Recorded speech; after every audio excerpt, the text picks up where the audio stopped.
A very good afternoon and thank you for joining us on Beetv Global News at 12. I am Ruth Obodu and now the news in detail. Electric vehicle maker Lucid Group, autonomous driving company Nuro, and ride-hailing giant Uber Technologies have unveiled their jointly developed robot taxi at the Consumer Electronics Show in Las Vegas, marking a major step toward the commercial deployment of autonomous ride-hailing services. The report. The robot-taxi is built in Lucid's all-electric Gravity SUV platform adapted specifically for autonomous operations. It integrates Neuro's Level 4 autonomous driving system, enabling the vehicle to operate without a human driver in designated environments, and is powered by NVIDIA's high-performance drive AGX Tor computing platform, which processes data from the vehicle's sensors in real time. The autonomous system relies on a comprehensive sensor suite, including high-resolution cameras, radar, and LiDAR, providing full 360-degree awareness of the vehicle's surroundings. This setup is designed to support safe driverless operation in urban and suburban settings once regulatory approvals are secured. Inside, the robot-taxi features a ride-hailing focused interior developed in collaboration with Uber. The cabin is designed to seat up to 6 passengers and includes interactive digital screens that allows riders to control climate settings, entertainment options, and trip information. The interface also displays visualization of what the vehicle's autonomous system detects on the road, aiming to improve passenger confidence and transparency.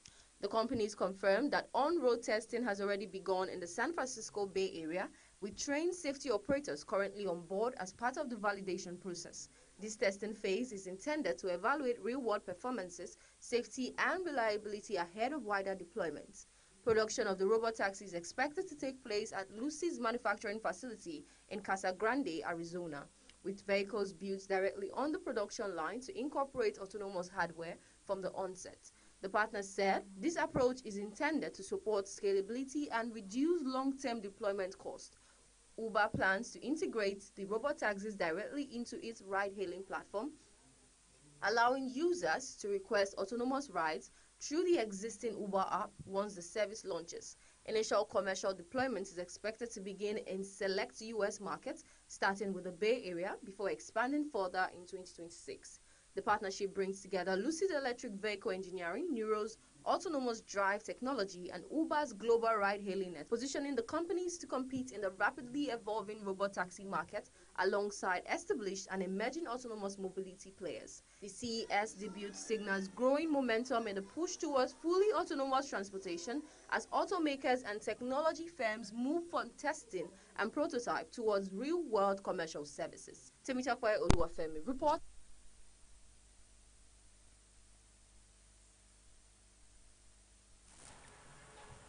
Britain provided support to the United States during an operation to seize a Russian flag oil tanker in the North Atlantic. British Defense Secretary John Healey has confirmed.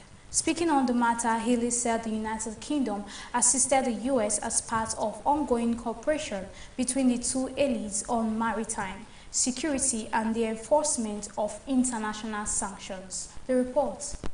He did not disclose operational details but emphasized that the support was consistent with Britain's commitment to upholding international law and safeguarding strategic sea routes. According to Healey, the operation targeted a Russian flag tanker suspected of being involved in activities that breach international restrictions. The seizure was carried out by U.S. authorities, with the UK providing assistance within its capabilities, including intelligence coordination and maritime awareness support. The North Atlantic is a key transit route for global energy shipments, and Western governments have increased monitoring of maritime traffic since the introduction of sanctions on Russia following its invasion of Ukraine. The United States and its allies have accused Moscow of using a so-called shadow fleet of tankers to bypass restrictions on Russian oil exports. Healey noted that cooperation with the United States remains central to Britain's defense and security strategy, particularly in countering threats that undermine international stability. He added that the UK would continue to work with partners to ensure sanctions are enforced and that maritime laws are respected. US officials have not released full details of the operation, but the seizure marks one of the latest actions taken by Western nations to clamp down on alleged sanctions linked to Russia energy exports. The incident is expected to further strain relations between Russia and Western countries already at their lowest point in decades due to the ongoing war in Ukraine and expanding economic and military pressure on Moscow. Zainab Mohammed reporting for Beetv.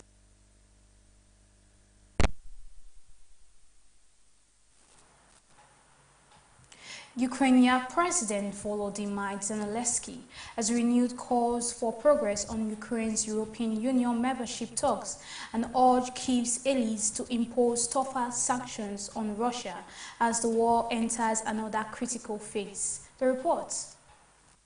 Speaking in Cyprus, Zelensky said Ukraine should not face any additional demands in potential peace negotiations, stressing that Russia must not be rewarded for its aggression. He argued that lasting peace can only be achieved if Moscow is put under sustained political, economic, and diplomatic pressure. Zelensky emphasized that Ukraine has already met significant requirements on reforms despite the ongoing conflict and deserves clear movement towards opening EU accession talks. He described EU membership as a strategic goal that will strengthen Ukraine's democracy, economy, and security while also reinforcing stability across Europe. The Ukrainian leader also called on Western partners to step up sanctions against Russia, saying existing measures should be tightened to limit Moscow's ability to finance the war. He urged allies to close loopholes, expand restrictions on key sectors of the Russian economy, and increase pressure on individuals and entities supporting the invasion. On peace talks, Zelensky said Ukraine is open to diplomacy but warned against proposals that would impose concessions on Kyiv. He insisted that any peace process must respect Ukraine's sovereignty and territorial integrity and be based on international law.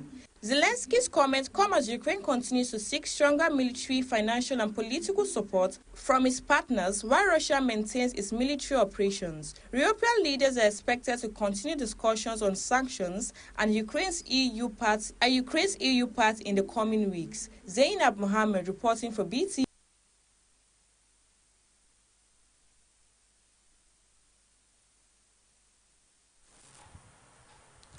Demonstrators gathered at a rally in California to mark the one-year anniversary of the Palisades wildfire, a blaze that killed 12 people and destroyed large sections of the coastal Palisades neighborhood.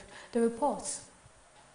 The rally brought together wildfire survivors, residents, community advocates, and supporters who held placards and chanted slogans demanding accountability from public officials and emergency agencies.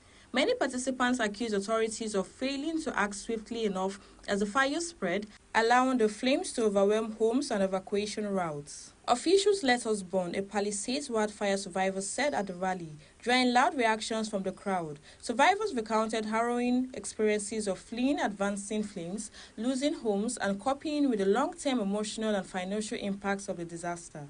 Speakers at the event said the wildfire exposed serious gaps in emergency preparedness, land use planning, and response coordination. They called for stronger fire prevention measures, improved early warning systems, and clearer evacuation plans for coastal and hillside communities vulnerable to wildfires. The Palisades wildfire tore through the neighborhood a year ago, leaving a trail of destruction that included homes, businesses, and public infrastructure. In addition to the 12 fatalities, many families were displaced, with some still unable to return or rebuild due to ongoing insurance and housing challenges. Local officials acknowledged the anniversary, expressing sympathy for the victims and survivors, and said lessons had been learned since the fire. However, demonstrators insisted that promises of reform must translate into concrete action to prevent a repeat of the tragedy. The rally ended with a moment of silence for those who lost their lives, followed by renewed calls for accountability and long-term solutions as wildfire risks continue to grow across California. Zainab Mohammed reporting for Beetv.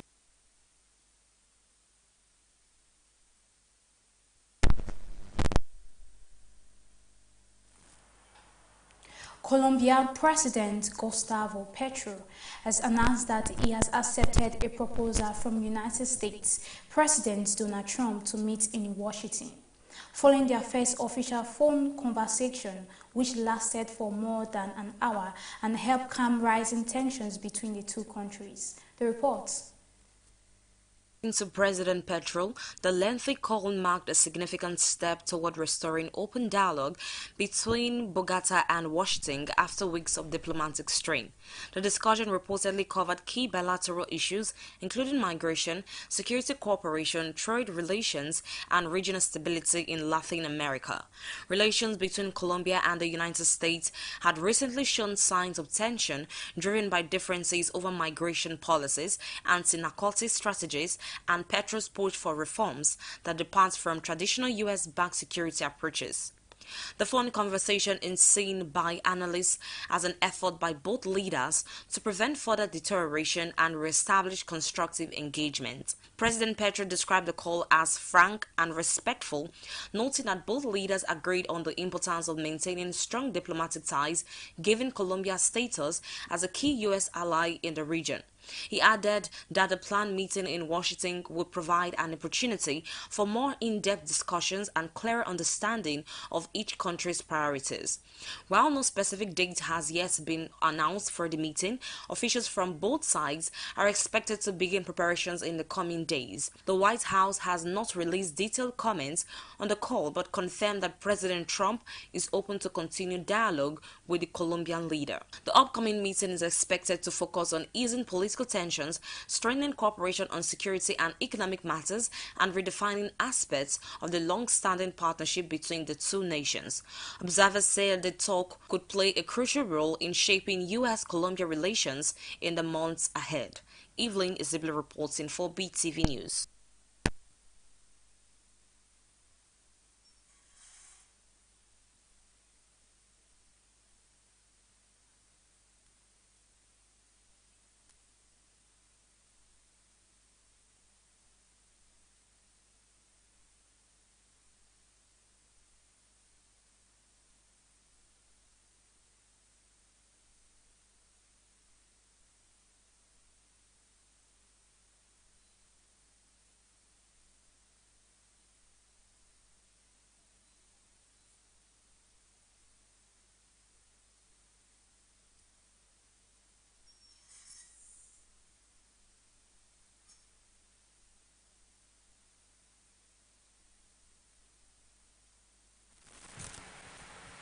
Immigration and Custom Enforcement agents shot and killed a 37-year-old woman in a car Wednesday morning during a large-scale federal immigration enforcement operation in Minneapolis. According to federal and local officials, marking the latest violence tied to President Donald Trump's nationwide crackdown on migrants. The report. Victim, identified by local media as Renee Nicole Good, was in her vehicle on a residential street in South Minneapolis when the shooting occurred. Federal authorities said the officer fired after Good's vehicle moved towards agents, alleging she weaponized the car and posed a danger to law enforcement. The Department of Homeland Security described the incident as defensive action, echoing claims by President Trump and DHS officials. Conflicting accounts emerged immediately. Minneapolis Mayor Jacob Frey and other city leaders strongly disputed the federal narrative, saying videos of the encounter shows Good's vehicle slowly moving and not aggressively charging officers. Frey called the government description a garbage narrative and rejected claims the officer acted in self-defense. Police and fire officials responded to the scene near East 34th Street and Portland Avenue, where the woman had been shot in the head. She was taken to Hennepin County Medical Center, where she later died, authorities said. The shooting occurred less than 24 hours after the Homeland Security Department began deploying an estimated 2,000 federal agents to the Minneapolis. St. Paul is part of what it described as a targeted effort against alleged migrants fraud. Opponents have criticized the scale and tactics of the enforcement operation. Minneapolis officials demanded that ICE leave the city, and protests erupted near the scene, with crowds chanting against federal immigration agents.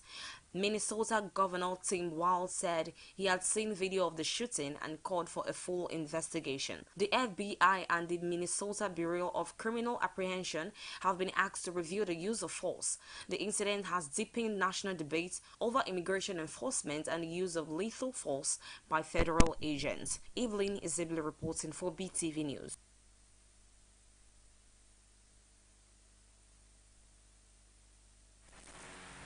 We are going on a short break. Do stay with us.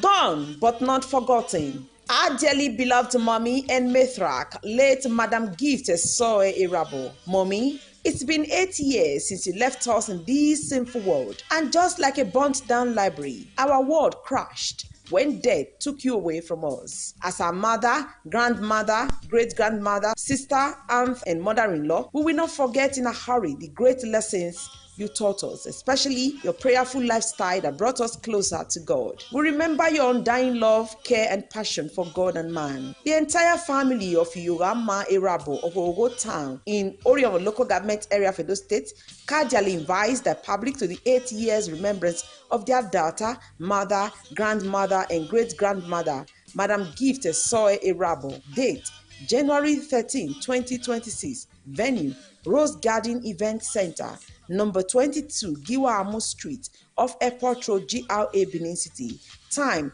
12 p.m. prompt. Mommy, continue to rest until we meet to part no more. We love you dearly. Signed, Ambassador Ogene Osaumese JP for the family.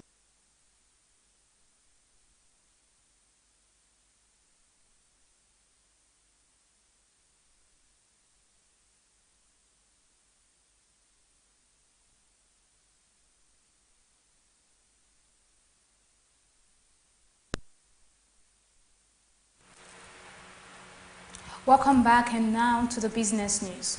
Power generation companies in Nigeria recorded an 80.56 billion decline in invoices in the third quarter of 2025, following a reduction in electricity offtake by distribution companies.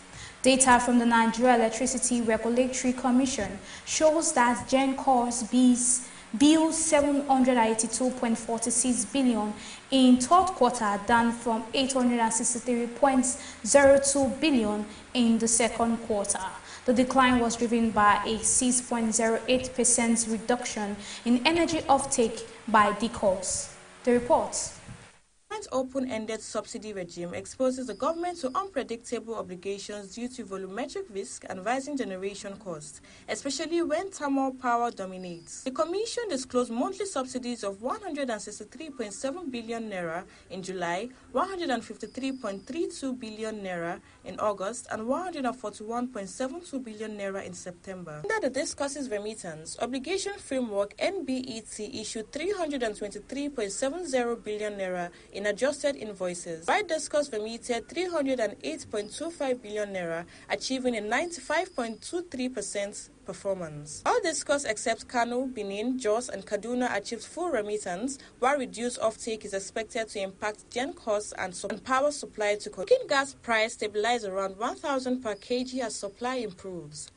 Liquefied petroleum gas prices have stabilized across parts of the country, selling between 1,000 and 1,400 per kg, following improved supply towards the end of 2025.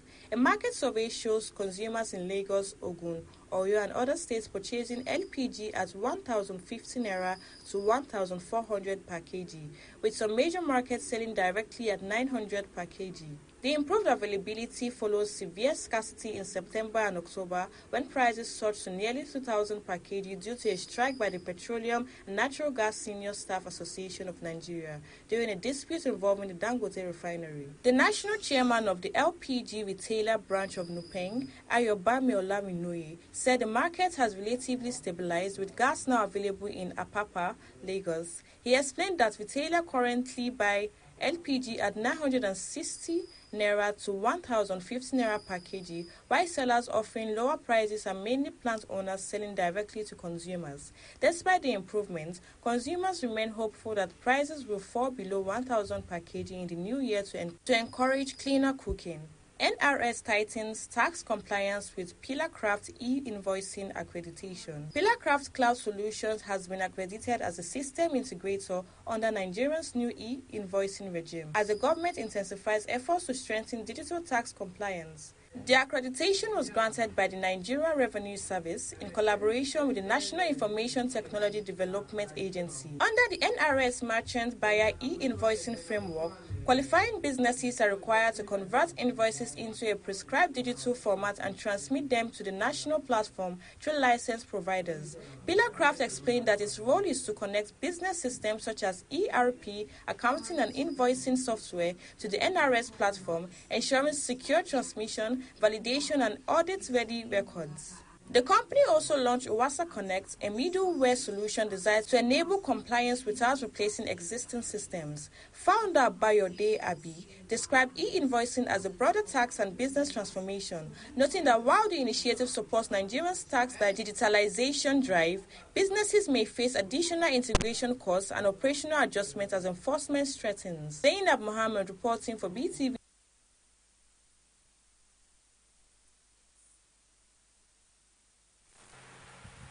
And now to the entertainment news. Social media personality Jarvis broke down emotionally during a live stream with fans as she spoke about her mother's ongoing illness. The TikToker revealed that her mother is battling a medical condition she chose not to disclose, describing it as her present reality. Jarvis said the situation goes beyond financial solutions, noting that she's relying on faith, belief, and God to cope. She also expressed fear that her mother's condition could be recorded and turned into content or used to mock her on social media.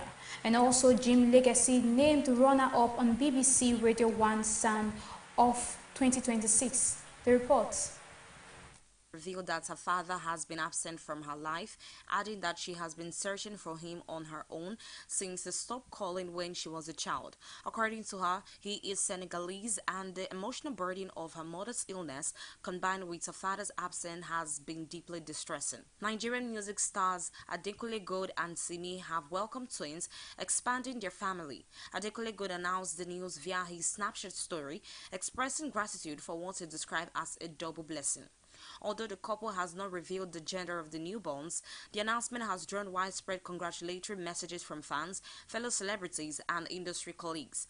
Speculations about the pregnancy intensified in December after Simi shared an Instagram video showing a noticeable baby bump.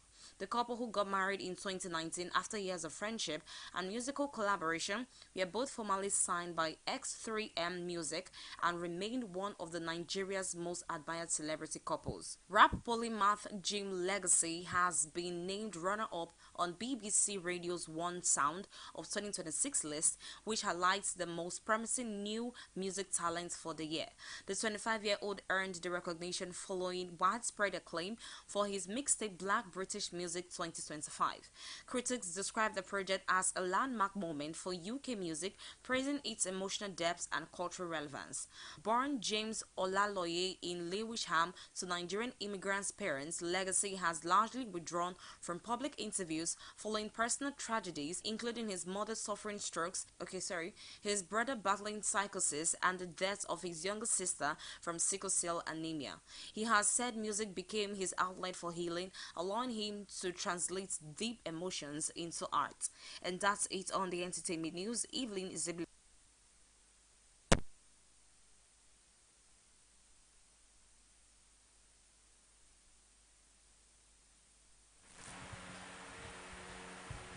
And that is all on our 12 p.m. Global News. Thank you for joining and stay tuned for our 3 p.m. news updates. I am Ruth Obodu. Goodbye for now.